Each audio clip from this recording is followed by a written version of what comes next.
Hello, and welcome to Rancho Cerritos in Long Beach, California. I'm Alana, and I work in the education department here. Let me tell you a little more about Rancho Cerritos, just in case you haven't been here before. Nowadays, it's a museum that includes a historic adobe house and gardens. But before that, it was a family home. And before that, it was a working sheep ranch. And before that, it was a 27,000 acre cattle ranch. And before this 175-year-old house was even built, it was the region where the Tongva people lived. As a museum, Rancho Cerritos offers many activities throughout the year. Guided tours of our historic house and gardens, summer camps for elementary and middle school students, free summer concerts on the lawn in our backyard, large family festivals like Mud Mania, story time where we sing songs and read books to some of our youngest visitors, and more. All of these programs allow the rancho to show history to the people who visit the site, and we get about 30,000 visitors every year. In 2017, we decided to take the rancho on the road to be able to reach even more people. That's when we launched the Long Ago Long Beach program, and about 1,000 Long Beach students every year get to participate in it. We even won an award recently, so now we're very excited to be able to bring Long Ago Long Beach to you in your homes in an online version. Are you ready for an adventure or two? I hope so. In our Long Ago Long Beach program, there will be 2 adventures for you to explore.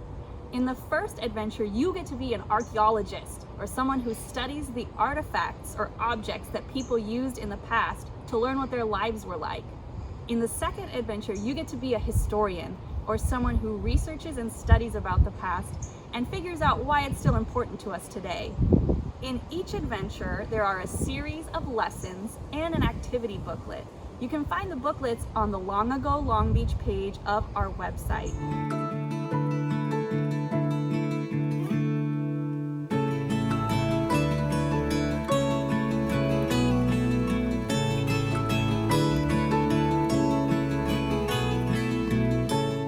For each lesson, a Rancho educator will lead you through the activities and give you some information, and you can follow along with the activity books.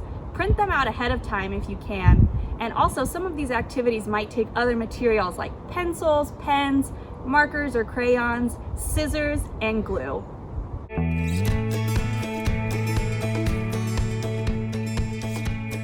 Time to put on your archaeologist hat.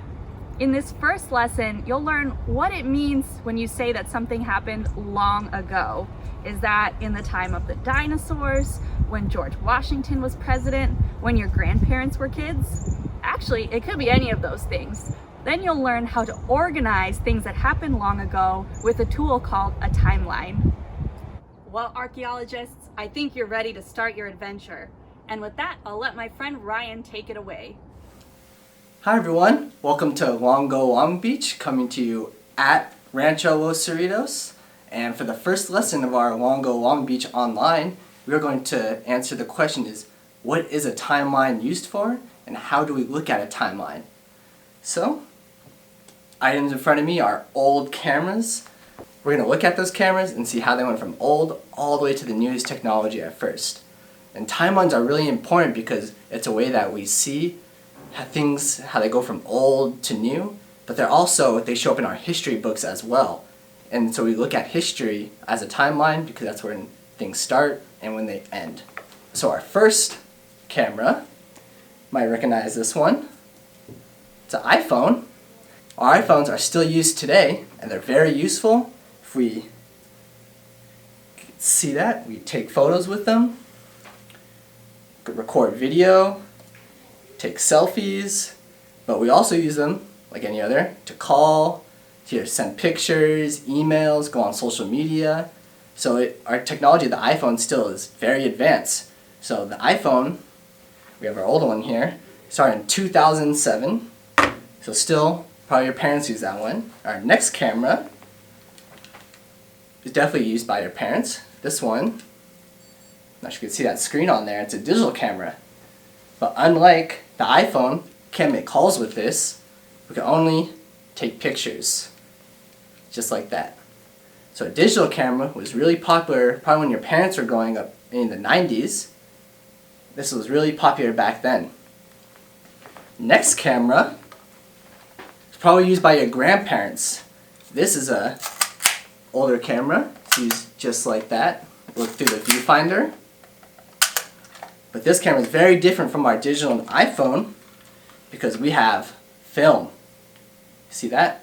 Film is a lot different from our iPhone and digital camera because those rely on a memory card, and this just uses film.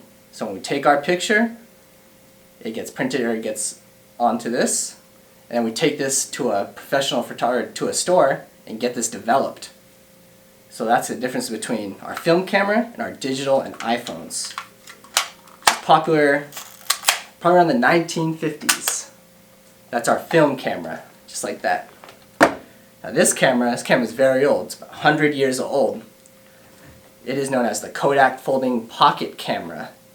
And also how this works is our viewfinder is right there at the top. I look down, snap a photo. But this takes sheets of film. So instead, like our film canister, like it was a roll, this would have sheets of film in this. That's still not our oldest camera. We have an old camera known as a box camera. This was popular in the 1880s. So a box camera, as you can see, it takes a professional to use. You need a professional to use this camera, unlike our folding pocket camera. This one, which is 100 years ago, anyone could pick up this camera and use it. Like how I just picked up, I'll demonstrate again how I picked it up and snapped a photo. The box camera, you couldn't do that. As you can see, it's almost as tall as this gentleman right here, but it took a professional to know how to maintain it, how to use it, and also to set up a studio, because a long time ago when they took these pictures, the person had to sit still for up to almost 30 minutes at a time. Very hard to do. Do you think you could do that? Might be a little easier today. But our last photo, it's the very first picture that was ever taken. It's from France, at a rooftop. So it's the very first photo ever taken with a camera. So of course we don't have a picture of that camera, but we have the photo from that camera. And this last item, what we have, this is called a stereoscope. And on this card right here, which is called stereograph, is two pictures, and when we look through it, combines into one. So we have our stereoscope, a stereograph card, and when we look through it, just like this, you can combine it in the two images that you see right here into one image for a 3D image viewing. So this was used for entertainment, and if we think about it today, if we compare it to an item today, think about it as our virtual reality goggles that we use either to play games or with our toys. But instead we have a picture of a ranch, and just in a little bit we'll see more pictures of Rancho Cerritos.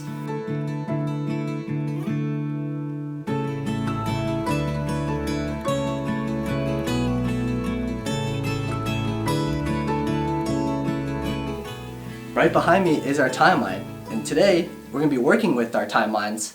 It's a way that we could see events from when they first happened all the way to the most recent.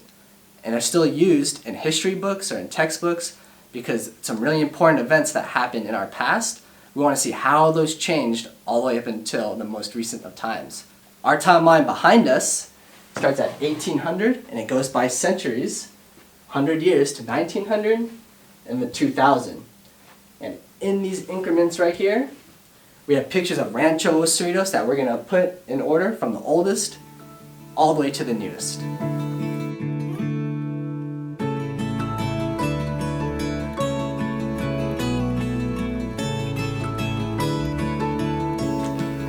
So our first picture, it's a sketch. As you notice, it's not a picture, it's a sketch of Rancho Cerritos in 1844. You can see that there. We're going to put that right here on our timeline. Remember, we're going to go from oldest all the way to new. So we have our timeline starting in 1800, finishing in 2000. So our next picture is a photo of Rancho Cerritos, and this is when it was still a working ranch. It was taken in 1872. So right before 1900, so I'm going to put it right here down below. Our next picture is a very important picture. This picture is taken in 1955 when Rancho Cerritos officially became a museum and historical site.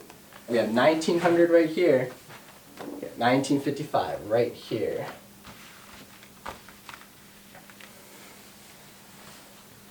And our newest picture, this is a picture also of Rancho Cerritos, and hopefully you get to see this when you come soon. It's a picture of the courtyard. It's our most recent picture that we have of Rancho Cerritos. So we're going to put this 2020. So you see our timeline extends a little past 2000. So we're going to put this right here, 2020. And for our books today, we're going to turn to page 2. We're going to read a little about Jotham Bigsby. And also right down below is a timeline of Long Beach. So you can see another timeline laid out right there. That's what we'll be doing today.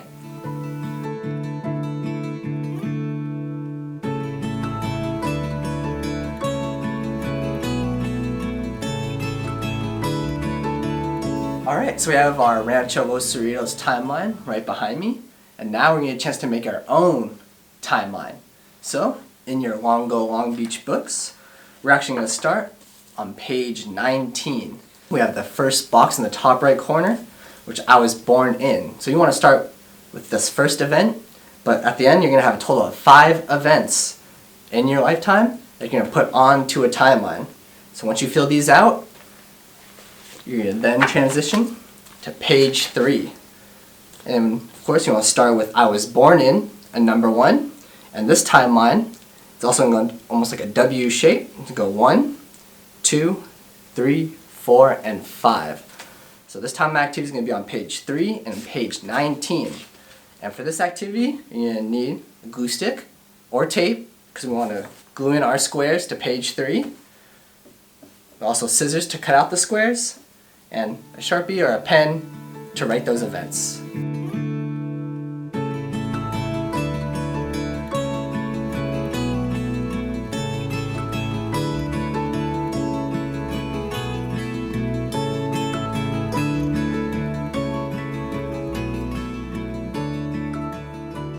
This is the Visitor Center, where you can learn all about the history of Rancho Cerritos.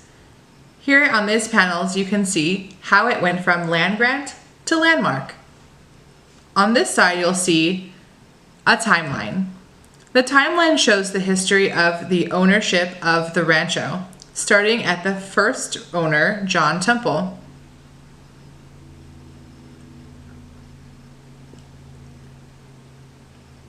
The next owner, Jotham Bigsby.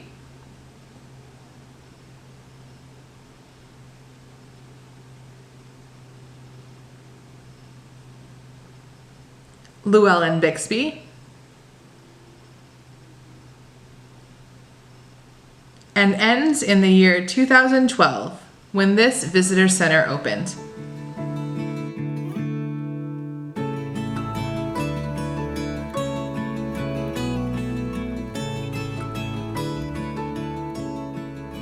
For our next activity, we're going to read about William Godfrey on page 4.